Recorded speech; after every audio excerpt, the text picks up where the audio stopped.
Greetings and welcome to a ramble with me, dearest. Paper 2, November 2022 from the department. Question 5.5. Let's go. Consider the trig expression 16 sine x times cos of x cubed minus 8 sine x times cos x. Okay, so I immediately see some common factors. Exciting. Rewrite the expression as a single trigonometric ratio. Okay, so 16 sine x times cos of x cubed minus 8 sine x times cos x. There's a common 8 there, there's a common sine, and there's a common cos x, leaving 2 cos squared x in the first term and a 1 in the second term. So then here we have 8 sine x cos x, and this is the same as cos 2x, right, which then gives us the hint that this also needs to be written in terms of 2x. So this is the same as, no, that's not what I want to do. 4 times 2 sine x cos x, and here we have cos 2x, and this is sine 2x cos 2x. Oh, and we're almost there, right? So now we have something that looks like the double angle identity for sine, because we could write this again as 2 times 2 sine 2x cos 2x, right? And this we can rewrite as sine 4x, right? 2 times 2x. And that, I believe, is the final answer.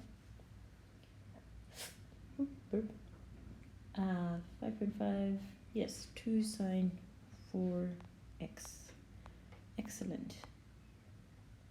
So for that same expression, for which value of x in the interval 0 to 90 will this expression have its minimum value, which we have found is equivalent to 2 sine 4x. So it is obviously easier to visualize the graph for this guy than it is,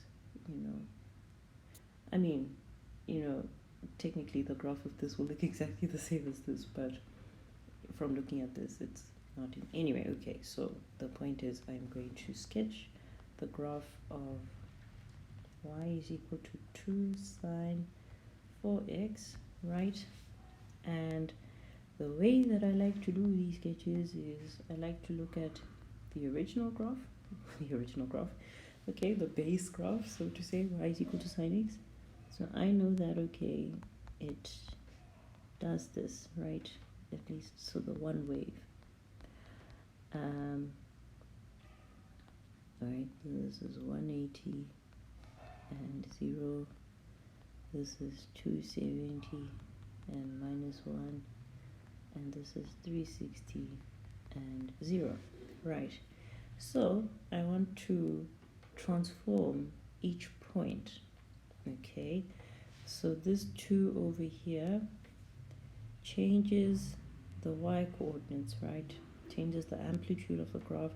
So really for these ones it won't change because 0 times 2 is still just 0. But 1 times 2 is 2 and minus 1 times 2 is minus 2. Okay. Then this 4 over here causes the graph to compress horizontally, so it's going to go a bit faster. That makes sense in my head, but you get what I mean, right? So where it's taken 360 degrees to complete a wave, or for the wave to start again, now the period is going to be 360 divided by 4. It's going to be 90. So within 90 degrees, we're going to have finished one wave. Right. So what does this mean for our points? So I'm going to take each of the x coordinates and I'm going to divide them by 4 to figure out their new position in this graph. So y coordinates are just going to change by a factor of 2, and the x coordinates are going to change by a factor of a quarter. So 0, 0 is just going to still be 0, 0.